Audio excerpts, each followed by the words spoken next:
see it turned to live broadcast. Do you see Yes. that notification? Yeah. So that orange button on the top right, that's live. So whatever you're saying now, your video is being broadcasted, your audio is being broadcasted. Okay. And then there's a panel on your right as well. So do you see the chat window? Let me just type something here for you.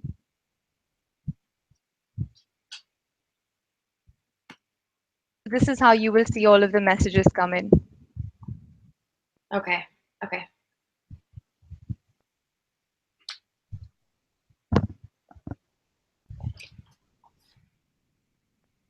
Okay. And everybody can see all of the messages.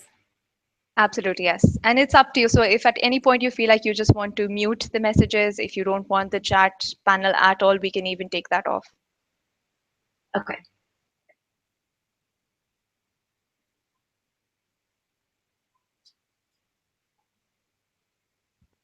And again, if you just take your cursor to any of the messages, like the one that Eunice just sent, you will actually see that you can even review his email ID. You can broadcast his question, which will actually display to everybody else. So you can announce his message, or just display his question more prominently.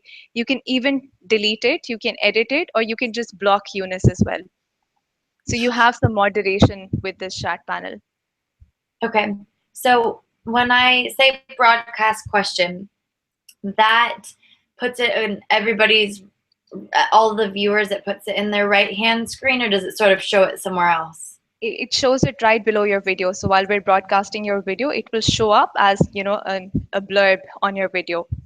Okay. So if I decide, this is one that I want the speaker to say, it's a good idea to press that as well and have it sort of. Absolutely, or you can do it for him.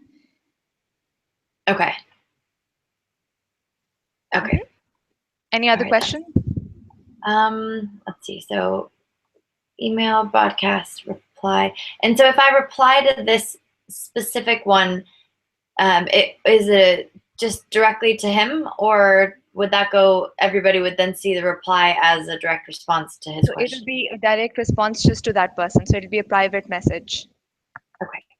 So if you notice on your Okay. screen on the bottom left where the chat panel is, it has changed the term from to everybody to Eunice. I see. Okay. Got it. Got it. Okay. And then the edit would just be if I wanted to edit their comment before publishing it. So this is all public right now. So any comment that comes in, it will be visible to everyone. If you want to quickly edit, maybe if there's a typo, if you want to change the name. So if you want to make minor corrections to the text, you edit. But if you find the comment inappropriate, you can just delete or erase it. Okay. Okay.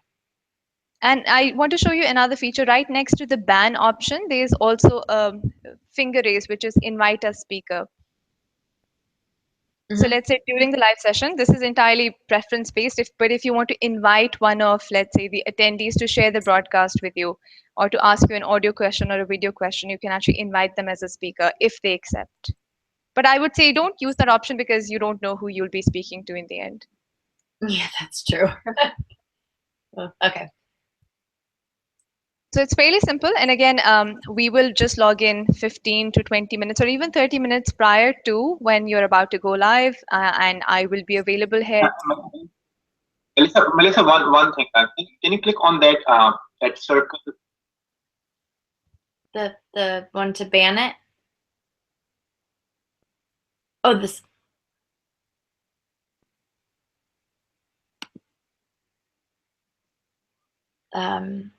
Sorry, the circle to ban speaker?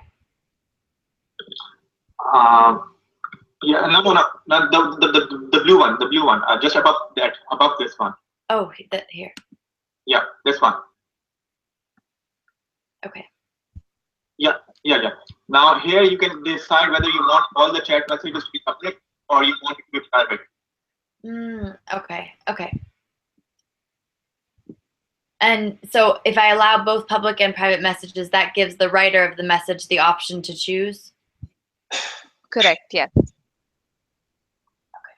Okay. Cool.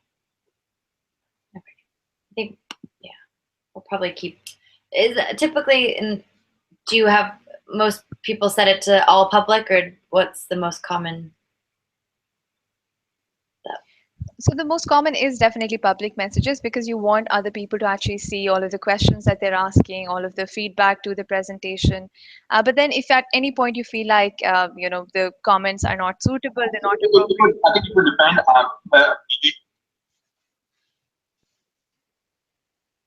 Yeah, go ahead, Eunice.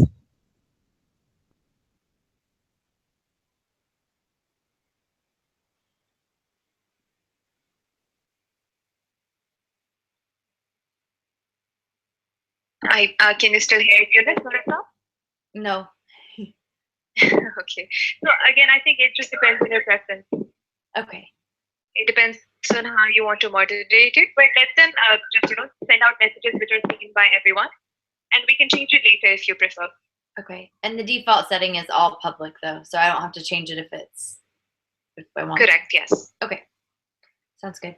And you can even, if you just notice on the top right above the green button, you can even have a sticky message. So if you want to encourage people to submit questions, feedback, and so on, you can even have something here which will just display at all times, regardless of other comments pouring in. Okay.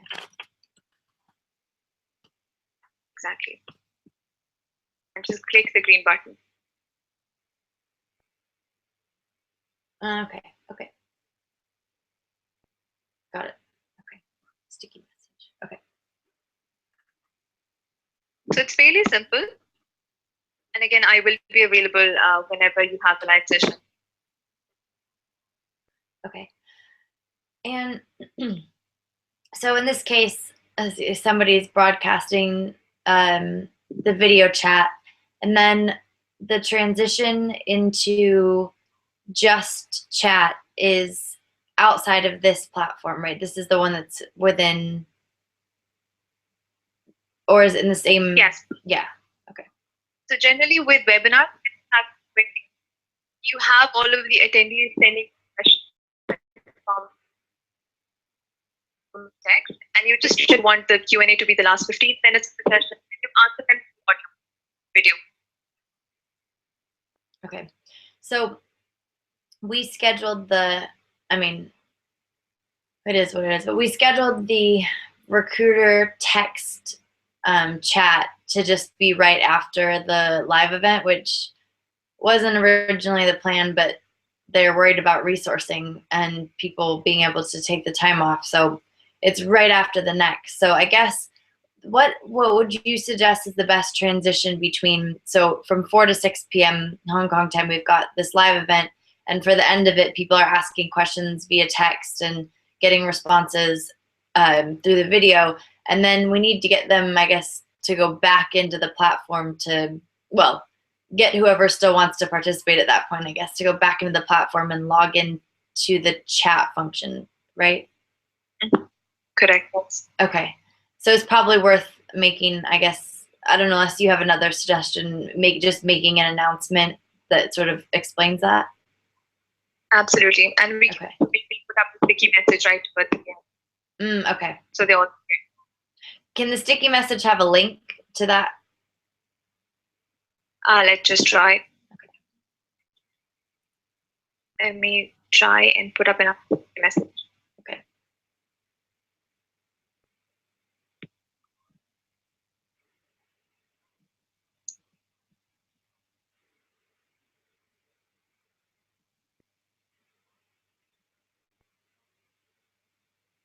Eunice, are you there?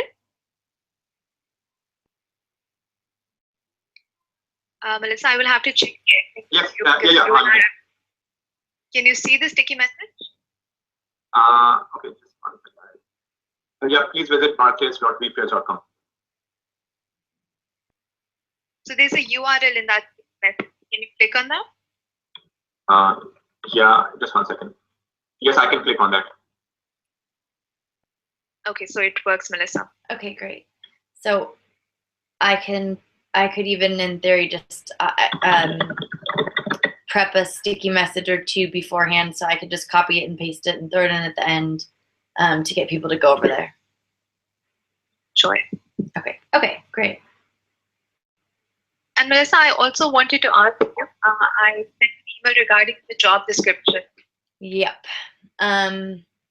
So yeah, that's another one that I had to do that. I pulled those out one by one on my own because we don't have anybody there that can.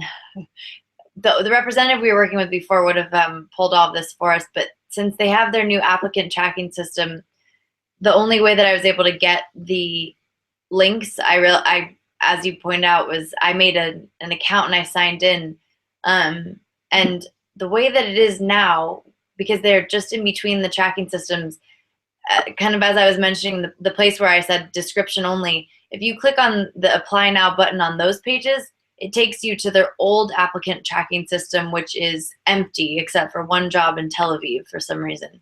So I think that I'm going to ask if they want to scramble tomorrow morning, but I at this point, I think that, they're not making an effort to help me. I've asked a few times and there's nobody that seems to know how to pull that together. And I think they just got the positions up like 2 days ago. So I think it probably makes sense just to have one button that says, this is how you get to the applications, because everything else is behind the login, and I don't know any other way because they haven't yet linked that back end ATS to the front of the individual postings with the descriptions that they have, because those are all with the outdated ATS, and even the outdated descriptions, they're supposed to have new descriptions as well. So I don't have access to a public link that's not behind the login. So I think because they're doing all these things at once, I think it's probably best for everybody's sanity if we just have them linked to the website and they are going to have to search on their own for the positions. It's okay. Yeah. What I can recommend, Melissa, is I know this is not ideal for the candidate, but we can at least have the job title mentioned. Yeah. And we can maybe divert applications to a specific email ID, if not the URL, because the URL will lead them to a generic page where they'll have to search for the position and they might get discouraged to apply. So maybe if we can just point applications to a particular email ID, at least one person will receive all of the applications against a particular position. And then we can even enable an applicant interface where you can see against every job title, these are the applications that have come in. But from a candidate perspective, all they will see is the job title and the location of the position.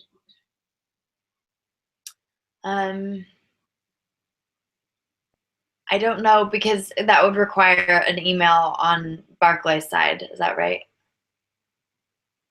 Correct, yes. Yeah, I don't, their system is so complex. They don't, I mean, it wouldn't be through an email, because we'd even talked to them about sort of recreating all of the fields that they require for an applicant, to just have a generic, easier system for people to apply through the virtual career fair. But everything has to go through their system, so they don't have any, there's no way to even kind of work around it. Like, there wouldn't be an email where the applications could go. It's like they've got a new process now where it's a multi-step application process, and there's kind of different types of assessments that happen at each phase, and then the first part you're just filling out.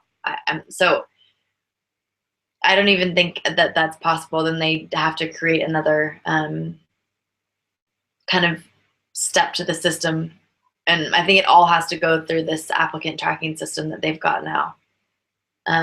Sure. And what I'll try and do is maybe I'll try and register with their experience and see if I can get these jobs. But if not, then like you mentioned, we'll start trying to URL. Okay. Yeah. Yeah, is there anything, because so I made a login and everything. Is there any link that I can send you that's different than what I had? I don't know. Or maybe you know how to check and see if it could be publicly viewed. I'm not sure either, because is there like a main link to the PDF where I can search for jobs just by title without having to log in? No. Well, so no, not anymore. Not in the current state. because they just put these things up. I imagine they'll get there, but they're still working through putting it up. So I couldn't get to those anyway, aside from logging in. And on the only jobs that you can see on the other site publicly that you can search are, they don't, if you press apply, it doesn't exist anymore. So it's like they're in the middle of a transition between the two systems, which is a horrible time right now since they just launched applications. But no, there isn't currently. There should be, and there would be if they were all in one system, but there isn't right now. That's fine, Melissa, because I guess they have access to search resumes. So everybody logging in, everybody registered will have the resumes uploaded, and their recruiter can actually search this profile. Yeah. And then all of the candidates will be accessing live chat to talk to them. And I guess that's where they can pass the URLs if they need or direct people to a particular page where they can apply. Yeah, that's true. And I can talk to them tomorrow about that. Yeah, if they at least have a link even that would, divert you to just one of the divisions openings, that would be helpful. So I'll talk to them, because we could do that. They could send it over the chat. That would be, at least that would be helpful. True, yeah. And okay.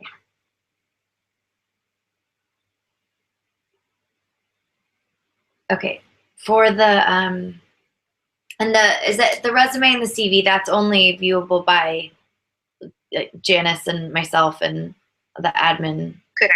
Okay, so I'll get them. I'm hoping to go over there a couple of hours early, because I have no idea what I'm going to find in terms of the speakers when I get there. But I've shared the manual with them. I'm hoping they'll then look at it first thing when they get in the morning, and I'll walk them through sort of where we are. One of them has been involved just only in the last week on the project, and the other ones are brand new to it. So I'll just try to get them up to speed as best I can, and I think at least the chat part is good. Added on Skype, Melissa. So if you have any questions, just give me a call, and I'll walk them through it. Okay, that's perfect. So I guess that's the other thing is I've got Skype. There's some chance that they might not have. There's some chance that they don't have Skype on their work computers. If that's the case, and you need to call them, drop me an email, and I'll just share an online meeting. I'll share a WebEx link with you. That should hopefully work in their office. Okay. Okay. And then I am going to pray that this is not the case, but I know that at a couple of the banks, they don't have access to Gmail either, but they can access Google itself. Have you run into that at all? I don't know. This is only occurring to me just now, but. Okay. I haven't, Melissa, and if you think that might be, as soon as you get there, drop me an email, and let's see if they have access to Gmail, because this entire webinar functionality uses the Gmail login. Okay. Yeah. Okay. So then, well, I'll take my computer with me anyway. In the first place, for the recruiter, for the chatting that is part of the platform, they don't need Google for that. Separate login. Okay. So I conceivably could be the one that they could use my computer for that, and then they can use their computers if that's an issue for the recruiter live chat, and that would be okay. Sure. Yeah. Okay. Okay. I think that's it. I think we're okay for now. I just wanted to ask if you can log into the Barclays event. And actually, let me just